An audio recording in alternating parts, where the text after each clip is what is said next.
Y'a jeune Padawan. Aujourd'hui, on va parler des 6 plus grosses erreurs que tu fais si jamais tu es débutant et que tu vas en salle de sport. Moi-même, j'ai fait ces erreurs-là et j'aimerais te les partager pour que tu ne les fasses plus. Donc cette vidéo est adressée surtout aux débutants, voire intermédiaires, ça dépend. N'hésite pas à le partager directement. Et nous, on y va. C'est parti.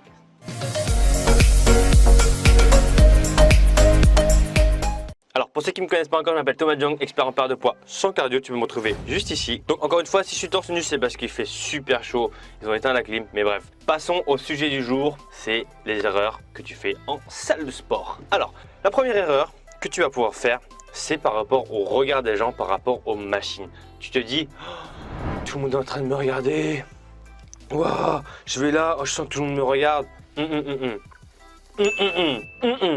Tout le monde s'en fout de toi. Okay, ça c'est un truc à retenir, c'est que peut-être que les gens vont parler de toi, mais au final, on s'en fout, tu vois.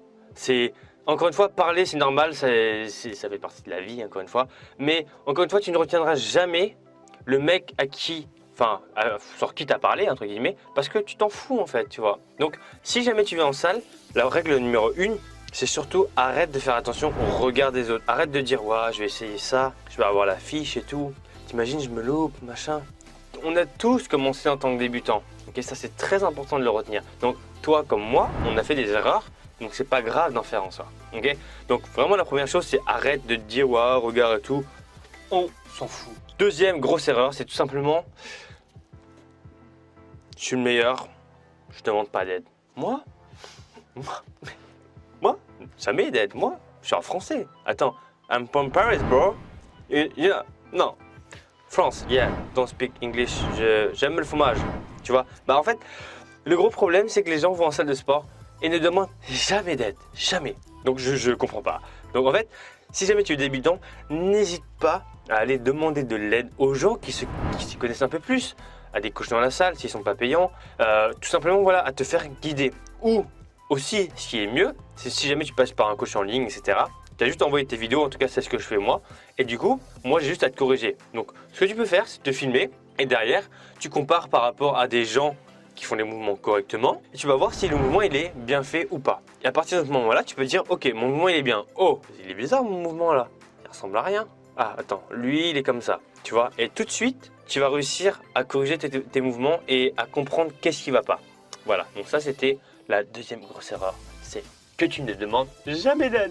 Troisième grosse erreur, c'est que tu fais uniquement les machines. Oui, tu te dis, oh là là, si je fais un squat avec une barre, t'imagines, je tombe, elle m'écrase et tout, oh, je vais mourir, machin, c'est dangereux. Oh, soulevé de terre, oh là là, non, ça va pas être possible, danger. Alors non. Les machines, le gros problème des machines, c'est que, encore une fois, ça s'adapte à certains types de profils. Okay, à l'inverse, quand tu fais des mouvements libres, haltères, barres par exemple, des tractions, et bien en fait, tu vas pouvoir moduler tout ça en fonction de ta morphologie. Okay, je te donne un exemple. Tu vois mes mains, enfin mes avant-bras ont tendance à partir un peu sur les côtés. Okay, donc on appelle ça un valgus. Donc si avec mon valgus je prends une barre droite, le problème c'est que moi ça va me faire mal. Okay, donc si je me dis no pain, no gain, etc., en fait ça va me faire mal. Donc j'ai tendance à prendre des prises plutôt ouvertes, comme ça. Donc quand je fais du curl, je vais me mettre comme ça, pas comme ça. Parce que sinon ça me fait mal au poignet. Okay, donc ça faut le savoir.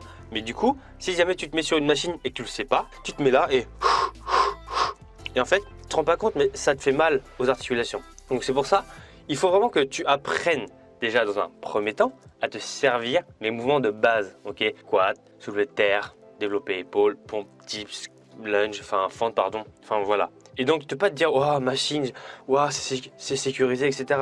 Oui, certes. Mais du coup, tu te mouilles pas. Et encore une fois, le truc, c'est que si tu ne sors pas de ta zone de confort, c'est pas là où tu auras les résultats. Tous les résultats, les plus gros résultats sont en dehors de ta zone de confort. Okay, donc en dehors de cette zone où tu te dis, waouh, là, ça fait peur, etc. C'est là où tu as les résultats. Je te le garantis. Après, sinon, les meilleures machines restent les câbles, ok, parce que c'est universel. Donc, peu importe que tu sois à Bali, en Thaïlande, au Sri Lanka, aux Philippines, les câbles, c'est la même chose. À l'inverse, si tu prends des machines comme la machine de pec, etc., souvent il y a des petites modifications selon les marques. Donc là, si tu t'habitues à une machine donnée, et c'est fort probable que si jamais tu vas en Thaïlande ou à Bali, tu ne la retrouves pas, donc tu ne te sens pas très bien.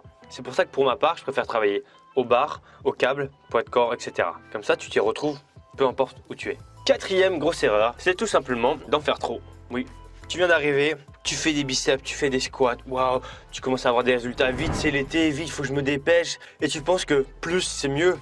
Mais en fait, non, plus, c'est pas mieux. Parce que tu vas te retrouver en surentraînement, très rapidement. Tu vas te retrouver à te blesser. Parce qu'encore une fois, il faut que tu saches une chose, c'est que tu vois tes tendons, donc qui relient les muscles, eh bien, ils s'adaptent très lentement par rapport à tes ligaments, par rapport à ton corps humain en général. Donc en fait, tu as un temps d'adaptation. Et ce temps-là, si tu ne le respectes pas, c'est la blessure. Oui, c'est la blessure. Parce que ton tendon, qui est à l'intérieur de ton muscle, c'est ce qui te permet, voilà, en gros, si tu te fais une déchirure musculaire, bah, c'est ton tendon qui prend cher. Et là, ça met longtemps avant de se réparer. Okay, donc, toi, ce qui va être important, c'est justement de ne pas trop t'entraîner. Donc, 4 fois par semaine, ça reste beaucoup. Moi, je te conseillerais plutôt 3 ou 2. Okay, dans un premier temps, jusqu'à temps que tes tendons eh bien, se soient solidifiés. Okay, et après, tu vas pouvoir commencer à monter les charges et t'entraîner plus régulièrement. Donc la croyance du no pain no gain, etc. Bah non. Essaie de t'entraîner intelligemment, de ne pas trop en faire, de garder cette motivation, de apprendre tous les mouvements un par un. Et après, tu vas pouvoir commencer à t'entraîner beaucoup plus durement au bout du 3e mois, 4e mois. Voilà, moi c'est ce que je te conseille en tout cas. 5e grosse erreur, c'est qu'en tant que débutant, tu viens de commencer, tu vois des petits poids et tu continues avec tes petits poids. Mais qu'est-ce que tu vas faire avec ça? Augmente tes poids, s'il te plaît. Oui. Attends, je vois énormément de femmes que je coach, elles mettent des poids. Je regarde en vidéo parce que moi quand je coach, je te montre des retours vidéo. Et là je regarde, et je dis mais c'est une blague, t'es en train de faire la sieste là. Où sont tes charges? Où sont-elles? Oui, il va falloir que tu m'augmentes cette putain de barre. Parce que si tu vas avoir des grosses fesses, ou des belles cuisses, ou un beau ventre plat, etc. Bah si tu vas avoir des belles fesses, eh ben, il va falloir changer, donc augmenter ta charge. Okay, donc c'est pas en faisant des hip thrusts à 20 kg avec une bande élastique que tu vas avoir un fessier incroyable. Ça, on te ment, on te fait croire ça sur Instagram que en faisant le crabe pendant 100 mètres, 200 mètres, les résultats vont arriver. Non, mais pourquoi vous montez comme ça? Pourquoi? Je comprends pas pourquoi les gens mentent comme ça. Tu n'as pas des fesses en faisant 100 mètres de crabe. Si tu sais pas ce que c'est le crabe, je te montrerai une petite vidéo juste ici. Bien sûr que tu l'as fait cet exercice parce que tu sens les fesses. Mais sentir les fesses, ça veut pas forcément dire que tu vas grossir des fesses. Tu vois, petite nuance. Que si je fais ça 100 fois, ça va me chauffer les biceps. Même tu restes comme ça, tu sais, 10 minutes, ça va te chauffer les épaules. Mais est-ce que tu vas prendre des épaules? Négatif, mon ami.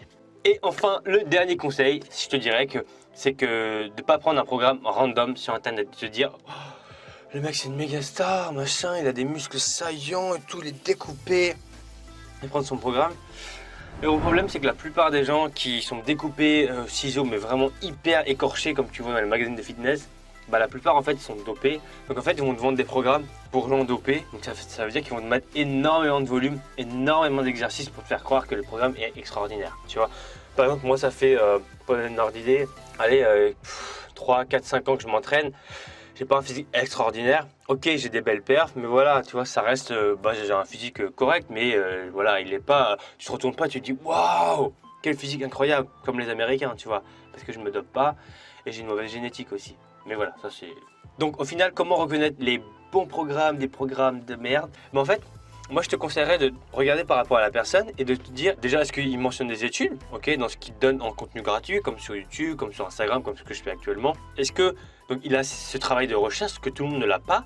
Déjà ça c'est une première étape. Et ça déjà ça différencie les coachs lambda des coachs qui s'informent un peu mieux. C'est de mettre des études déjà. Donc là tu vas pouvoir faire un tri et après bon bah tu as les gens qui donnent des études un peu biaisées et tu as les gens qui donnent des vraies études correctes, donc avec on va dire pas de corruption à l'intérieur, parce que forcément si je te dis que les BCA c'est bon et que je suis sponsorisé par une marque XY de compléments, bah là il y a un petit problème, tu vois.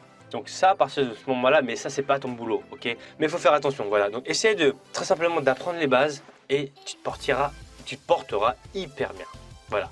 Donc franchement, c'était moi personnellement les 6 grosses erreurs que j'ai fait au début. Donc de ne pas demander de conseils, d'avoir peur du regard des gens, peur de mal faire, prendre des programmes random sur internet, ce qui m'a valu des exercices hyper farfelus que j'ai fait. C'est pour ça qu'actuellement je fais ce que je fais sur YouTube pour vraiment donner ma vision des choses et arrêter de voir des trucs qui sont totalement inutiles sur YouTube, de m'entraîner avec des poids légers et de vouloir en faire trop, de me dire que plus no pain no gain, tu vois. Quand tu as compris ça, là, tu vas avoir des résultats.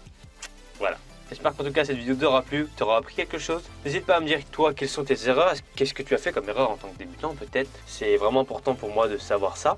Et du coup, d'ici là, moi je te dis, tu peux télécharger mes 7 astuces pour perdre du poids juste en dessous. On se dit à bientôt. D'ici là, porte-toi bien. Ciao. Alors si tu ne l'as pas déjà fait, pense à t'abonner sur le petit bouton qui est juste ici et activer la petite cloche pour recevoir toutes mes prochaines vidéos en exclusivité. Et voici ma dernière vidéo. Allez, je te dis à bientôt. Ciao.